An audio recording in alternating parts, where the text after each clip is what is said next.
Update. My wife stole our daughter's college money to fund her shopping addiction and wants me to take the blame. I want to start this by thanking everyone who replied to me in the original post. You all showed me a tough love, and I appreciate that. I even appreciate those who are calling me a doormat, because like I said in the previous post, it woke me up. I won't be staying with Andrea. She's lied and manipulated me and Cassie for far too long for me to stay with her.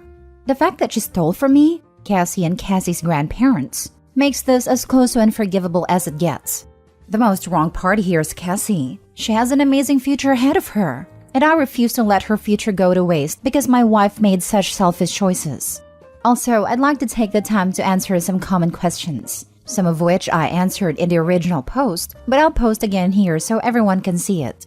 1. Over half the money in the account came from Cassie's grandparents, aka Andrea's parents, Cassie's bio dad's parents, and my parents, whom she also calls grandparents. This money came in the beginning, which is why I knew how much was supposed to be there. 2. I never handled the account.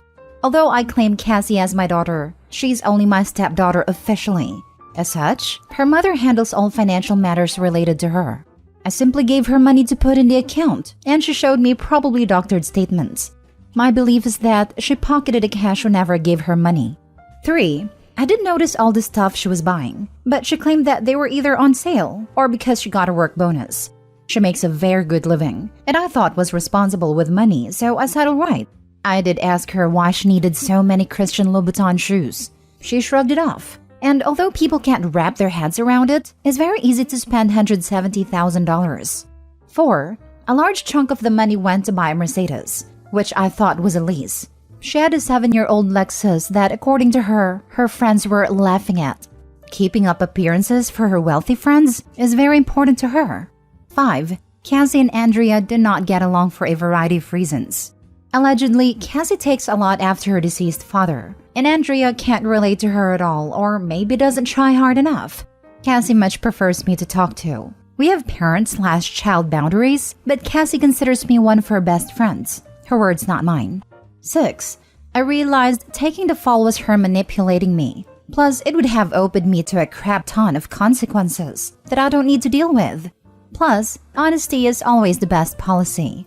7. I wasn't thinking properly in my last post and was afraid to be alone and single. I guess I have some issues being alone that I need to address. Plus, I really do love Andrea. We connect in a very deep way, but I'm still divorcing her. Oddly enough, a comment that senior homes have chlamydia outbreaks had me laughing and made me realize that I could date again at this age. Plus, you guys gave me some very nice compliments, so thank you for those. After my final updates on the original post, I talked to Andrea deep into the night. She went back and forth with me on admitting to Cassie what she did. She said that she, or even both of us, could get loans and take care of the money then. I said she had a problem and she needed to make amends, which was a talking point from here. When I threatened her with divorce, she agreed to tell her, so long as I don't divorce her. I guess she's afraid of losing everything. That afternoon, we sat Cassie down and told her the facts. She thought we were just kidding at first, but when she realized we weren't kidding, she got extremely upset. I'll spare you the details, but she and Andrea got into an extremely loud and vicious shouting match. Cassie called her some truly awful names, and Andrea, while she didn't curse back at her, tried to defend herself, but started getting angry at the names she was being called. They were so loud the neighbors called the police. I had to awkwardly explain the situation to them while hoping they didn't think I was some kind of wife beater. Cassie told Andrea that she never wanted to speak to her again, and that she never wanted a dime of her money and stormed off. I asked Andrea at this point to stay with her sister indefinitely while we give Cassie and me some space. She didn't want to go. She fought me to stay, but I told her me and Cassie needed time apart from her. So she packed her stuff and went to her sister's house. As for Cassie, she went to her room and locked the door. She let me in after I told her that her mother had left. She cried in my arms and expressed that her future was now ruined. I told her it wasn't, that I would cover her college from my retirement and that I would make it right. She doesn't exactly know what a 401k is yet, but she told me that she doesn't want me to work until I'm 90 like the people at Walmart just because of her. I just told her she's worth it and that you do stupid things for the people you love. She said that she would start looking for scholarships and maybe other schools where she could get a full ride, since she has excellent grades and extracurriculars. I then admitted Andrea wanted me to take the fall for her, and that I had considered it, but I came to my senses. She got upset with me and told me that would have been the stupidest thing I could have done. She said she wouldn't have believed I did it anyway, and it only would have made her more upset at her mother. She told me that she doesn't blame me, and that she's not mad at me for the money being gone, but she's mad that I'd want to cover for her mother. I apologized for that. We talked and cuddled for a while longer before calling it a night. The next morning, I get a call from Andrea's parents asking if the story was true. Cassie had told them the story, and they were calling to confirm. I had voice recordings and bank statement to prove it. They were livid, but begged me to not leave Andrea for this, and to try and help her through her addiction. I told them I wasn't sure about that yet, and hung up. A while later, my parents called and asked me about it, which I confirmed. They were probably more mad than Cassie was. All things considered, they're even threatening to press charges. I told them to calm down and that I would handle it. Cassie's doing okay. She's still a little shell-shocked, but she seems to be taking it as well as one could hope for. I made her pancakes this morning, and that seemed to brighten her mood a bit. I asked her if she wants to do therapy. She said she'll think about it. I will be doing therapy for myself. Andrea has been calling to talk, but I'm just letting it ring, so she's leaving voicemail. She's offering anything to make it right. Money, intimacy, favors, you name it. But it's not going to work. I feel horrible for Cassie, and especially so close to Christmas. I think I'm going to get her Billie Eilish ticket since that's her god. It won't make up for it at all, but it could go a long way to help her feeling better. So that's it for now. I guess I'll update if anything further happens, but I think this is pretty much it. Thanks all, you've been a tremendous help. I forgot to add, I watched my credit like a hawk, so there was nothing suspicious there. But it's going to be locked. I'll be going to my accountant next week to have Andrea removed from everything meaningful. Life insurance, will, bank accounts, etc. And I'll be adding Cassie instead. I've started changing passwords and the like so Andrea doesn't have access. I'm stringing Andrea along with non-divorce until my accounts are secure. Also, from what I can tell, Cassie's credit is okay, but I'll be doing a deep scan and locking that as well. Now for the comments. Hold on. Do not cash in your retirement. You have other options to get probably most of the money back. Sell the Mercedes. Sell those Christian Louboutin shoes and all of this other designer stuff she has. Even Cassie has been suggesting other ways. She can probably get scholarship money. I think you're doing the right thing. Sell these possessions and do everything you can to not cash out your retirement. You have other options. She needs to sell everything to make partial things right.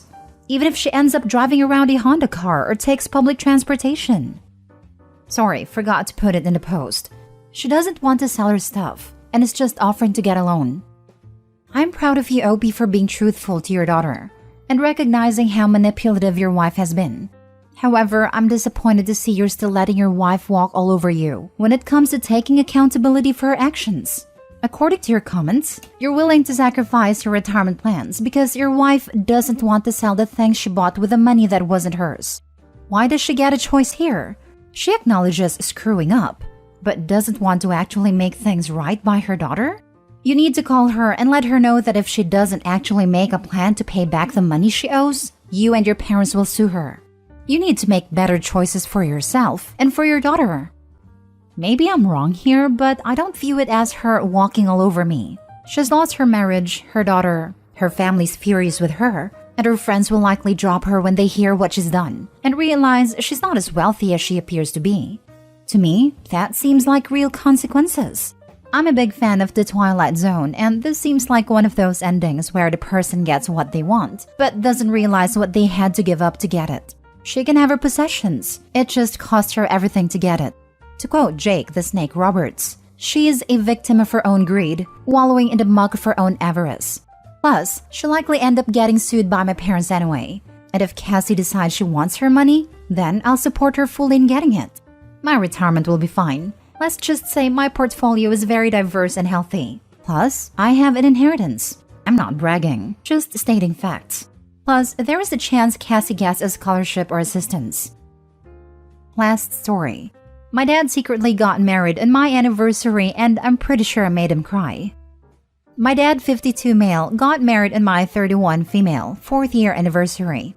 That's not the part that I'm upset about. It's mildly irritating given there are 363 days of the year that aren't his children's wedding anniversaries.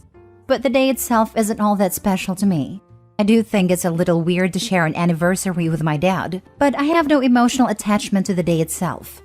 I'm very close to my dad. Other than my sister, he's my best friend, or so I thought. He's been divorced from my mother for about 25 years and has sworn he would never get married again because everything about the divorce in our childhood was traumatic for all of us. My dad's been dating Martha for about 5 years, and I don't think anyone in our family actually likes her. We tolerate her for my dad's sake, but she is selfish, spoiled, and self-centered. I could give you dozens of times when she has been a pretty terrible person, pushing children off floating devices at the lake because she wanted to use it, promising young children to take them out to a special event or trip without consulting the parents, and then last minute deciding she didn't want to, breaking those kids' hearts, manipulating my dad with her mental health and alcohol recovery to change his vacation plans of visiting me. I'm the only child who lives in a different state, to visit her family on the opposite side of the country, sending money to her daughter Denise when Martha didn't have a job. But once Martha got a job and my dad put his foot down and told her she can send her own money to Denise, she stopped sending any because she couldn't possibly send her own money. These are just a few. I could go on for hours about the things she's done. Among many instances of pure selfishness, no one can have a conversation with her for more than 5 minutes without her turning the conversation to herself and her daughter. Martha has 2 kids, but she rarely talks about her son. Denise is definitely the apple of her eye, and she is a carbon copy of Martha, with the exact same personality and entitlement. The only people who matter to Martha are Martha and Denise. One example of this was our trip to visit this summer. On our last day of our trip home, we wanted to have a dinner with my family, aunts, uncles, cousins, grandma, the works. But the only people who I was really adamant to be there were my dad, my siblings, and my grandmother. Trying to coordinate was difficult, but we managed to nail down a time right after my uncle got off work at 5 p.m. and before my sister went in for the night shift at 7 p.m.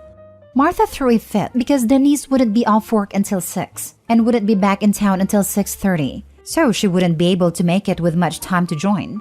I made it clear to my dad, in no uncertain terms, that I didn't care if Denise made it, and that Martha didn't have to come either if she had an issue with me wanting to work around my sister's schedule more than anything else. The way I feel about their relationship is how I imagine my dad felt about every guy I dated in high school in my early 20s. She's not good enough for my dad, but he's an adult and can make his own decisions. I love my dad more than I dislike Martha, so I tolerate her in as small of doses as I possibly can. For whatever reason, she makes my dad happy, and that's the part that really matters. Now on to the main deal. They got married, despite literal decades of my dad swearing he never would again. The part that I'm upset about is that my siblings and I were given no heads up until Martha posted it on Facebook. We didn't get a phone call or even a message that they had taken the step, and I was hurt. My sister was angry, but I'm just hurt. My dad is such an important part of my life that when I got married, I asked him to sign my marriage license as my witness. He and my husband's mother were the only people there. My sister did the same thing a few months later when she got married. No one else but her husband's dad and my dad. I wanted my dad to be a part of one of the most important moments of my life, but I feel like I wasn't important enough to be a part of his. But my dad being happy is really all that mattered, so I called him and congratulated him on getting married. I told him I was a little hurt I had to find out on Facebook of all places, but that I was happy he found someone that made him happy. He told us no one knew, except for Denise who signed the marriage license and my grandmother. This is where I made him cry, when I learned that Martha's daughter of all people not only knew about it before it was posted on Facebook, but also that she was involved. I lost it. I'd like to blame pregnancy hormones, but I can't because I'm sure I would have lost it even if I wasn't pregnant. I told him that having to have a witness isn't an excuse he can use, since they live in a state that doesn't require witnesses to a marriage license at all, and that this is exactly the reason I don't like Martha, because only her and her daughter matter, and to hell with anyone else's feelings. I told him that if the roles had been reversed, if I had gotten married, and he had found out via Facebook, he would have been hurt and felt excluded as well. We were video chatting and he was silent and I could see he was crying. I took a breath. I apologized and told him this wasn't what I called for, that I really just wanted to tell him I was happy for him, and that I'm sorry went off, but the damage was done. He wouldn't look at the phone. He just said it's okay, and then I said I had to go. I told him I loved him and got off the phone. I feel like a real a-hole. My husband says I'm an a-hole and have no reason to be upset. But that doesn't change the fact that I am, and I'm not even sure what I'm supposed to do about it. Now for the comments. To me, it sounds like your dad just always caves to avoid her wrath. A lot of people do that with narcissists, because it's easier to just go along with it than object. I doubt he was deliberately excluding you, but that's kind of the point. He isn't thinking about anything or anyone else other than keeping her from being mad at him. That's what I feel he does too. And he takes the blame for her a lot. Claims that he's the reason for certain actions when we very much know it was her. You shouldn't feel like an a-hole for sharing your feelings. Your father should know how this exclusion hurt you and your sister. Why is Denise more important than you and sister? How can he not see it's hurtful, mean, and shows where you stand in your relationship with him? Do not let him off the hook about how this behavior hurts. Martha is going to make a point to exclude you both every chance she gets, and it's obvious he doesn't give a damn. As a parent, I couldn't imagine letting my partner cut my children out of my life events in life. I'm so sorry, but you're going to have a sit down with him to tell him what you're willing to put up with. People's actions toward you mean everything, especially when it's a parent, and his actions are showing you both where you stand in his life. Good luck, and remember your feelings are valid. Thank you. I'm the same as you. I can't imagine excluding my kids from such an important moment. And this is such a stark contrast to how he has been the rest of our lives. Up until the last few years, he included us in everything, big or small. He fought so hard to stay in our lives, despite our mother trying to push him out every way she could, short of actual kidnapping. It's a huge change in him, and it hurts. I don't know if it's Martha, or just because we're getting older and have our own families, but it sucks. Your point was valid. If you got married and he learned about it on Facebook, he would be upset. You're his daughter, and it seems he is prioritizing Martha and giving in to her constantly. I'm sure that's hard to witness him getting taken advantage of over and over. I think you need to talk to him about your feelings. It is hard to watch for sure. I wish I had said something before now. I'm sure I'll talk to him someday about it, but I think I'm just going to take a step back for a little bit and go low contact.